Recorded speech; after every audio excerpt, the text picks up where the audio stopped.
துன்மார்க்கர் தழைத்து நிற்கிறாங்களே, தப்பு செய்கிறவங்க நல்லா தானே இருக்காங்க. எத்தனையோ பேர் நம்ம சொல்லுவோம், தப்பு செய்கிறவங்க நல்லா தானே இருக்காங்க. நீதியாக நடக்கிறதுக்கு நம்ம யோசிக்கும் போது நம்ம அடி வாங்குறோமேன்ட்டு.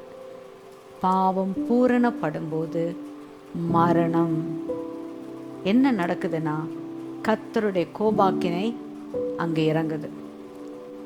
அந்த கோபாக்கினின் உக்கிரம் எப்படி நடக்குதுன்னா, ஏலி தாத்தாவே சொல்றாரு, மனுஷனுக்கு மனுஷன் தவறு செய்தால் எஸ் ஒருத்தர் வந்து இன்டர்சீட் பண்ணலாம். மனுஷன் தேவனுக்கே விரோதமா, தேவனுடைய காரியத்துக்கு விரோதமா நின்னா அந்த இன்டர்சீட் பண்றது யார்? ஆனாலும் அவர்கள் தங்கள் பிழையை உணரவில்லை.